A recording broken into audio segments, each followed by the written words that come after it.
நம்மள நிறைய பேருக்கு தெரிஞ்ச, நிறைய பேர சிரிக்க வச்ச ஒரு நடிகர பத்தி தான் சொல்லப் போறேன். அவர் யாருங்கிறத நான் வீடியோ கடைசில சொல்றேன். ஸோ வீடியோவ ஃபுல்லா பாருங்க. ஜர்னி ஆஃப் குட்டி ஸ்டோரீஸ்.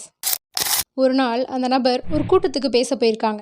அங்க ஒரு சூப்பரான ஜோக்க அவங்க சொல்றாங்க. அத கேட்டுட்டு அங்க இருந்த மக்கள் எல்லாமே சிரிச்சு ரொம்பவே கைத்தட்டி ரசிக்கிறாங்க. கொஞ்ச நேரம் கழிச்சு மறுபடியும் அதே ஜோக்க சொல்றாங்க. அப்போ அங்க இருந்த ஒரு சில மக்கள் மட்டும் கைத்தட்டி ரசிக்கிறாங்க. 3வது முறையா மறுபடியும் அந்த ஜோக்க அவங்க சொல்றாங்க. அப்போ அங்க இருந்த யாருமே கைத்தட்டவும் இல்ல, ரசிக்கவும் இல்ல. அப்போதான் அந்த நபர் ஒன்று சொல்றாங்க. உங்களுக்கு மகிழ்ச்சி தர ஜோக்கையே உங்களால் 2 தடவை 3 தடவைக்கு மேலே ரசிக்க முடியல. அப்படி இருக்கிறப்போ உங்கள் வாழ்க்கையில் நடக்கிற பிரச்சனைகளை மட்டும் ஏன் தினந்தோறும் சுமந்துக்கிட்டு இருக்கீங்க, அதை கடந்து போங்க அப்படின்னு சொல்கிறாரு. அப்படி சொன்ன அந்த நபர் அவரோட 82வது வயசில் அவருக்கு ஒரு ஆஸ்கர் அவார்டு கிடைக்கிது. அப்போது இதுவரை நடக்காத விதமாக அங்கே இருக்க மக்கள் எல்லாரும் 12 நிமிஷத்துக்கு மேலே ஸ்டாண்டிங் அவேஷன் கொடுத்துருக்காங்க. அப்படிப்பட்ட நபர் தான் சார்லி சாப்ளின்.